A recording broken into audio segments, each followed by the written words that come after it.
Hey, good afternoon, everybody, and welcome back to the channel. It's a beautiful day here in Hawaii. As you can see, typical clouds rolling by, little shower here and there, good sunshine for powering up all of the solar systems. So, as I like to always say, the best of both worlds.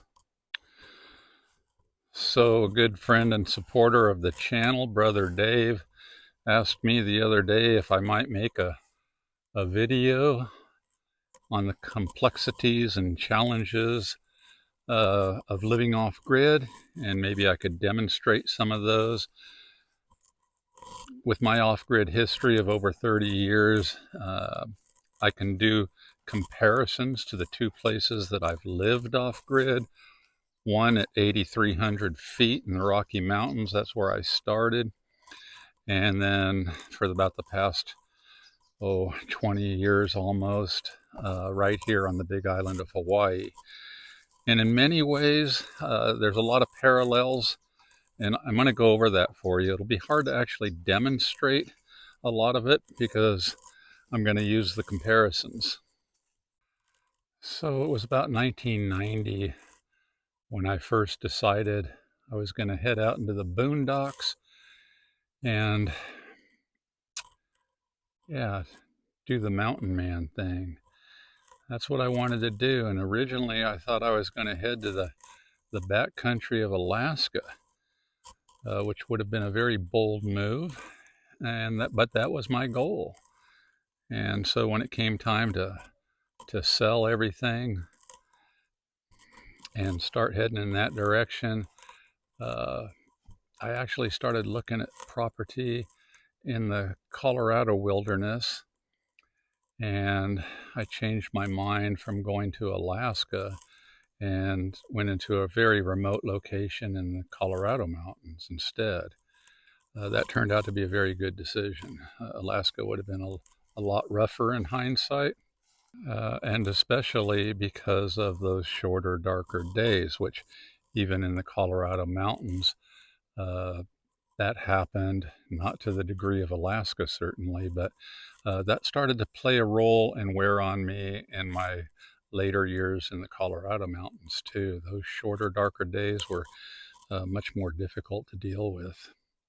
And when I say difficult, I mean in just every little thing that you had to do to sustain everything out, way off the grid. So in the mountains in Colorado, uh, the grid, the electrical grid, and maintained road part of the grid was 1 mile away from where my property was. Uh, Both were there a mile away. The electrical grid was, and county maintained roads during the wintertime.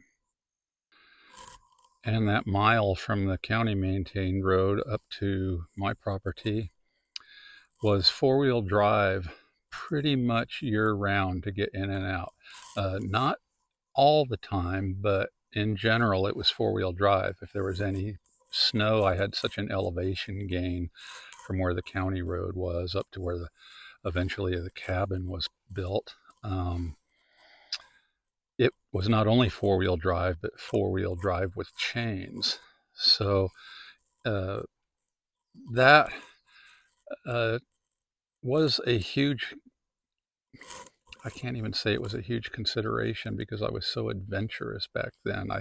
I liked the idea that it was going to be harder to get in there. And I didn't plan on having to go in and out that often. But even in the summertime, if we got rains and whatnot, which we used to get regular afternoon rains, the road would be so muddy it was still four-wheel drive and chains.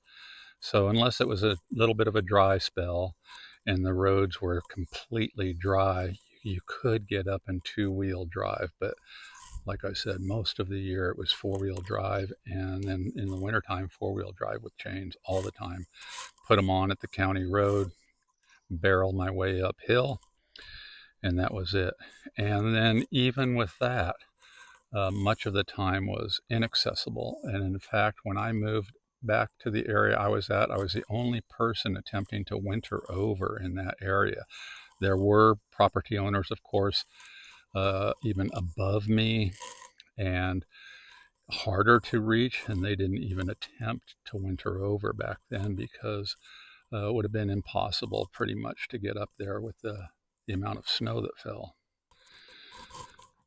So when I first acquired that mountain land, I wasn't thinking about the grid, certainly, and even to run the grid as far as it would have needed to be run to me, it would have been hundreds of thousands of dollars, which is probably saying like $1 million today.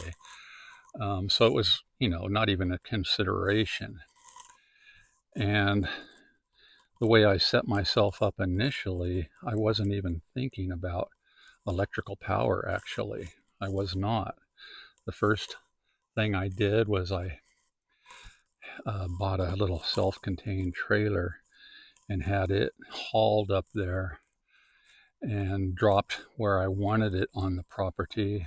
And I had to wait till a certain time of year where the tow truck that I hired to pull my trailer up there and drop it could get in. And it was tough for them to pull a 19-foot self-contained trailer up there.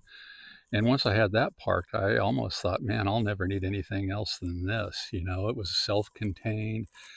Uh, I had heat, propane cooking, propane refrigeration. And this is long before the internet, of course.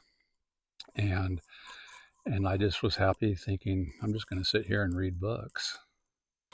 So in the very beginning of that experience, I didn't look at any of it as complexities or challenges at all, but mind you, I was in my early 30s then, and the passage of time and those considerations that come with that hadn't even begin to set into my mind.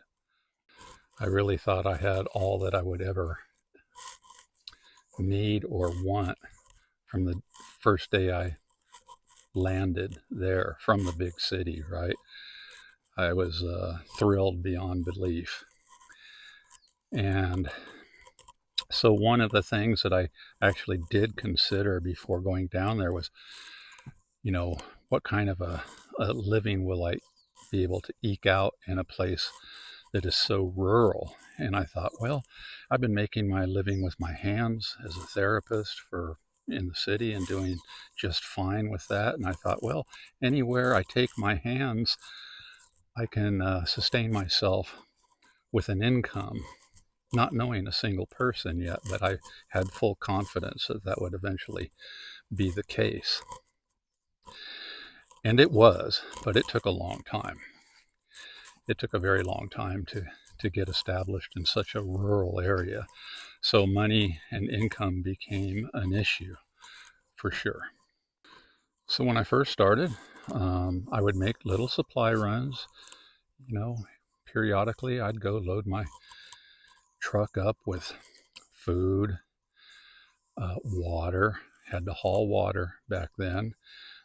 If you had the money, a lot of people, of course, drilled wells, and that came years later for me. But initially, I just hauled water for my everyday use for everything. Hauled a little bit of propane to keep the little trailer up and running with all of its necessities.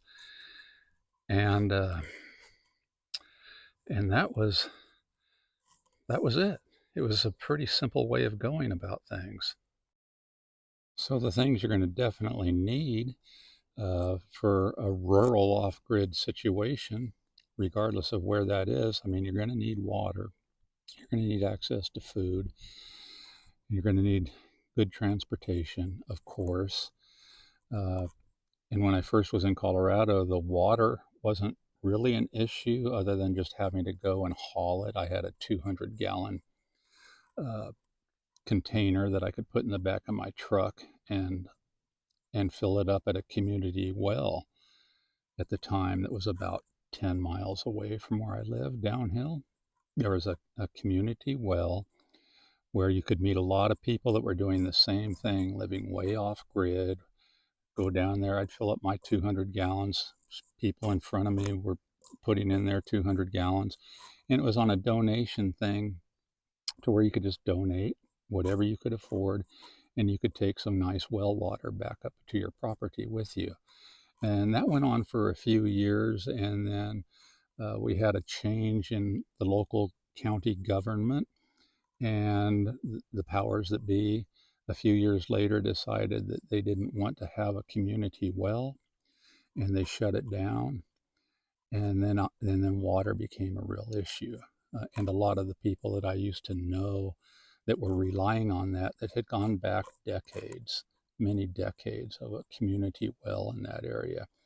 When the new powers that be shut that thing down, a lot of people just flat out disappeared because they couldn't afford a well, and without water you're not going to survive, right?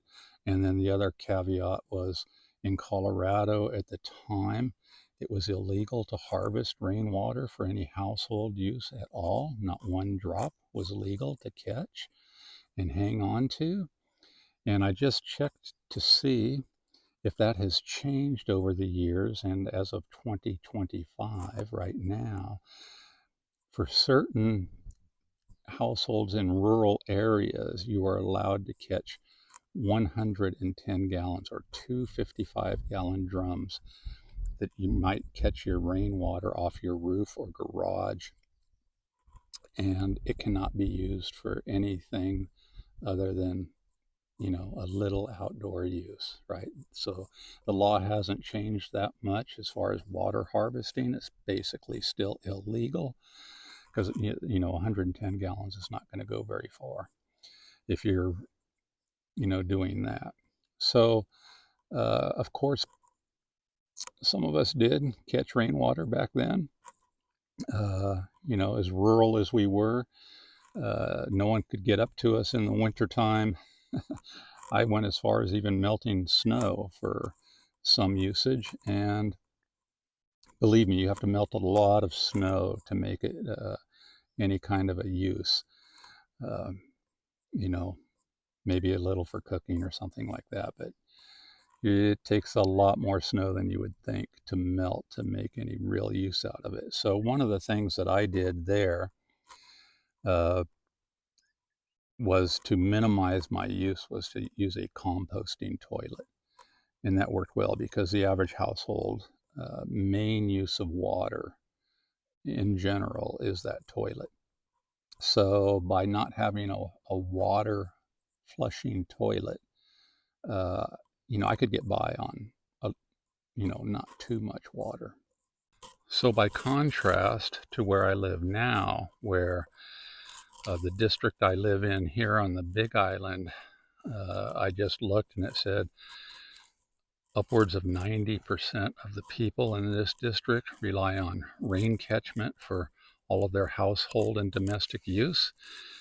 And I mean, I can tell you in my neighborhood, it's 100%. I mean, there is no municipal water being piped in anywhere in these rural districts. Now, I've heard of a couple little subdivisions that do, but by and large out here, and a huge population of the Big Island itself rely on rain catchment. So that in general works very well out here because we get plenty of rain. So you catch what comes down on your roof, you hold on to it into great big storage tanks, right? Cisterns.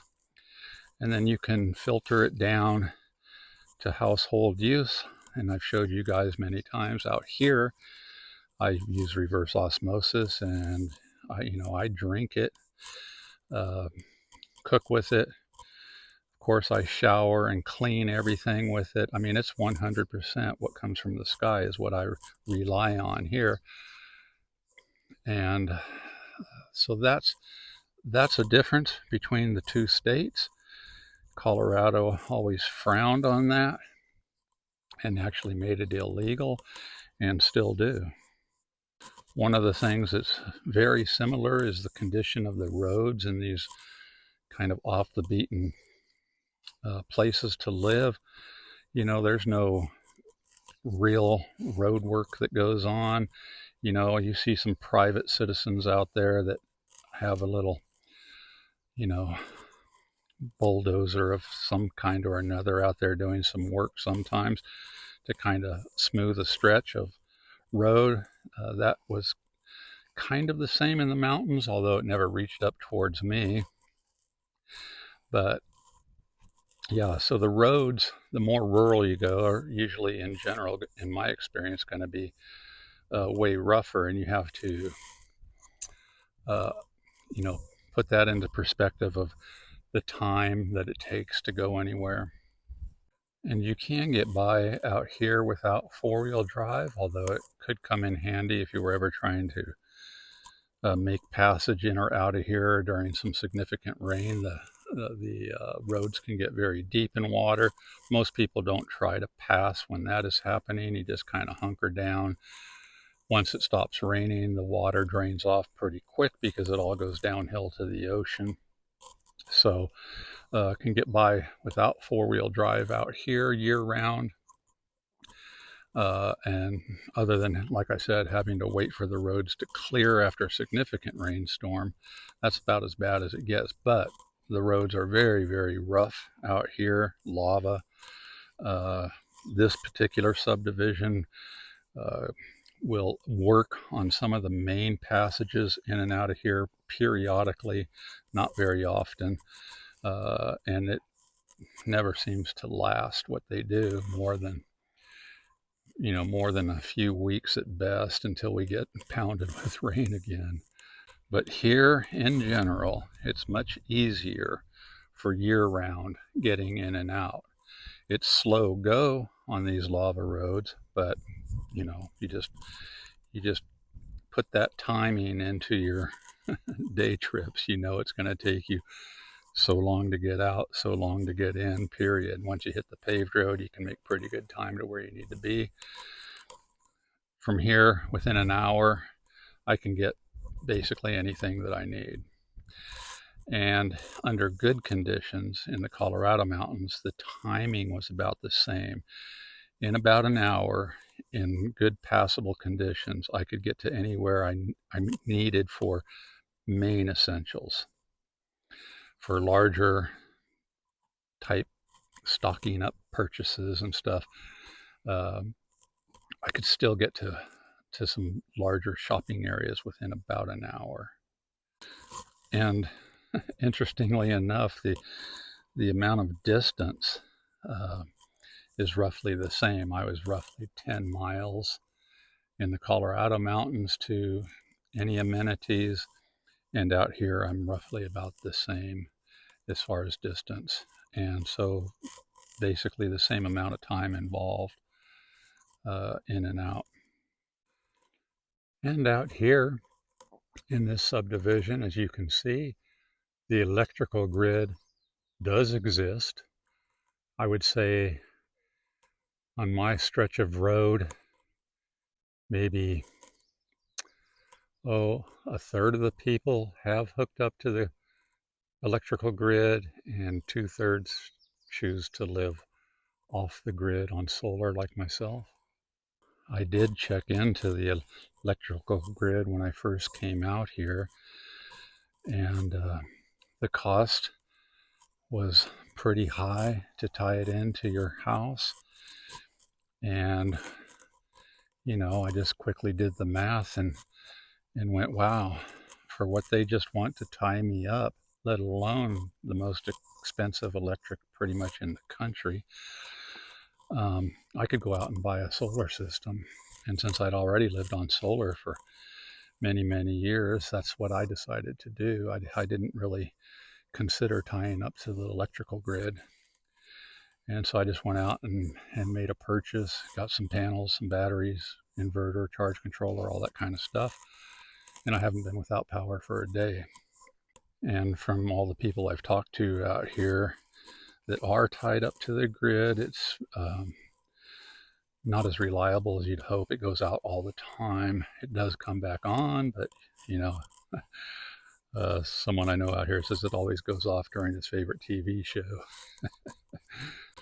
And of course, over time in the mountains, you know, I did learn about solar power.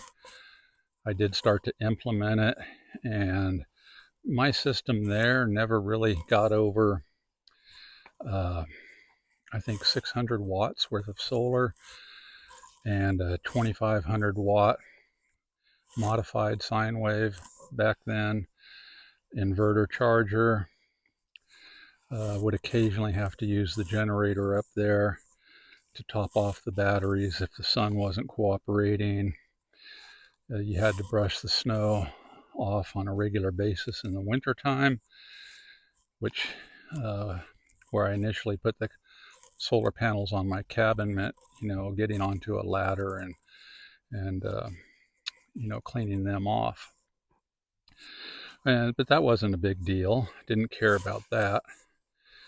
And I loved the solar, but still, as far as all the appliances, cooking, stove, refrigeration, still relied on propane. I used to originally haul those, what they call 100-pounder, you know, propane tanks. I think they held about 22 gallons each. Very heavy to move around.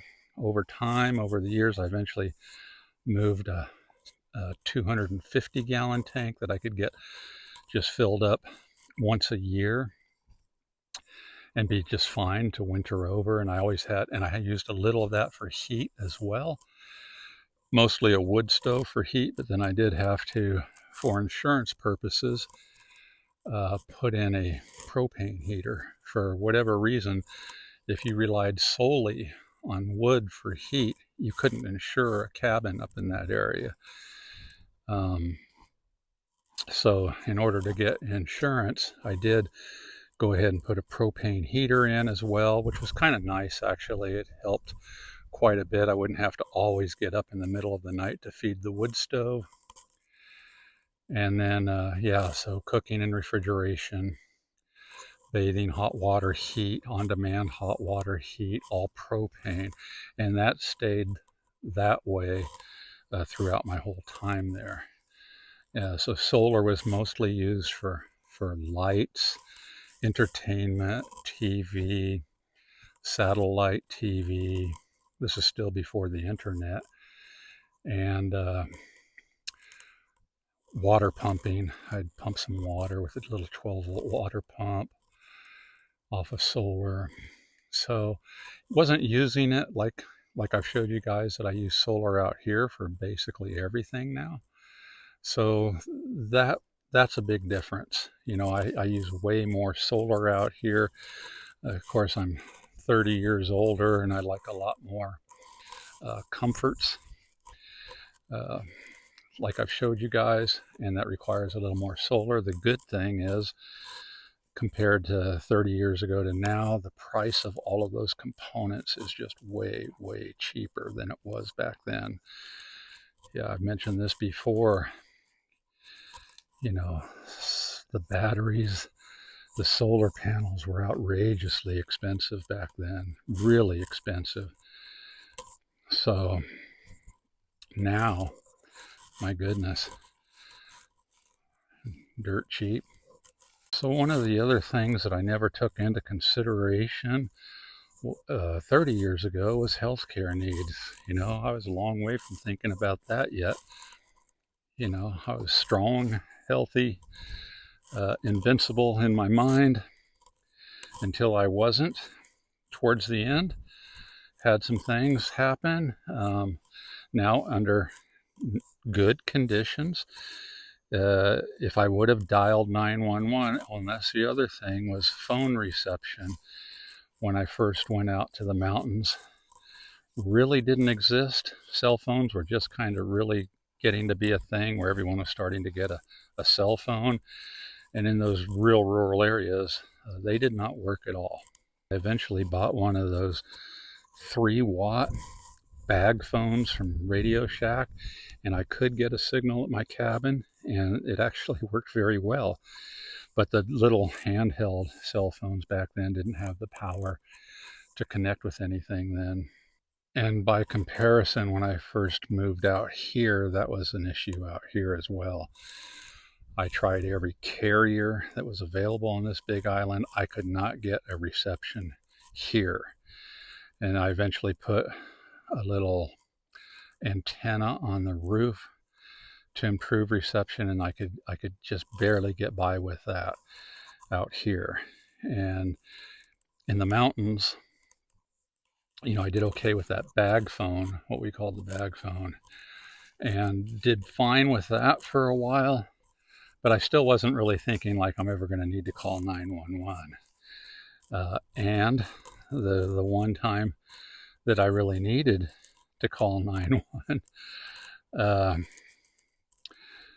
I was snowed in. There was no way in or out.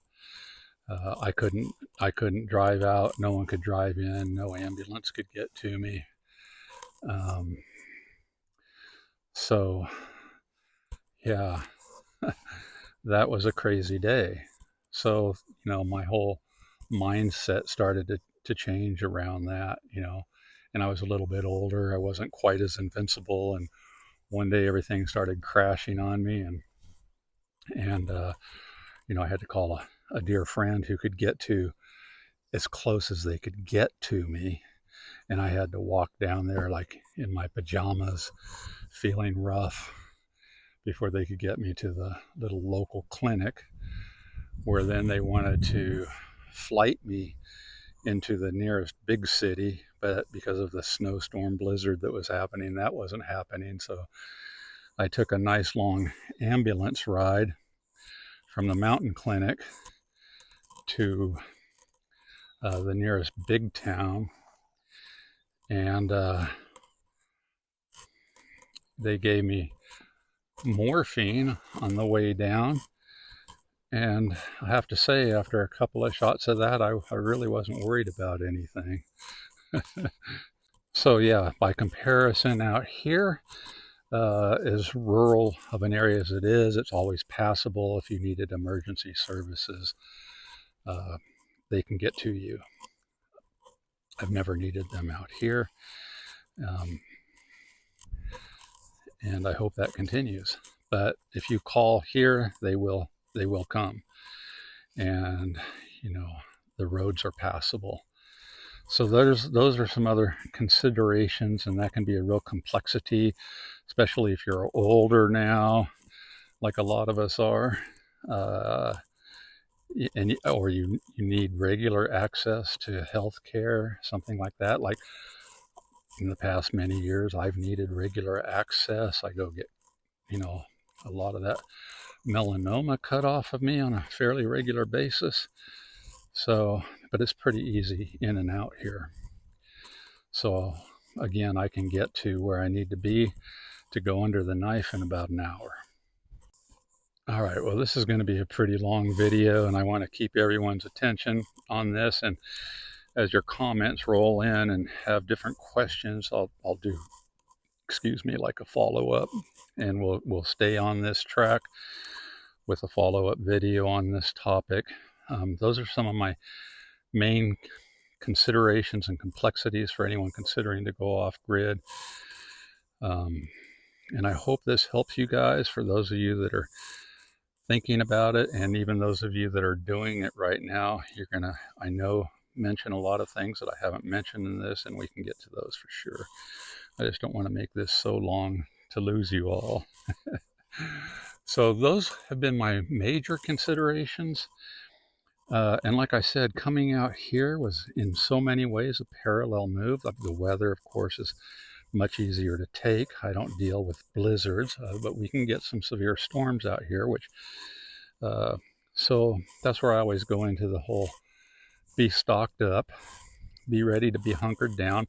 But I think that goes without saying for almost anywhere we live, doesn't it, right now? If you got everything topped off, you've got a little bit of staying put power.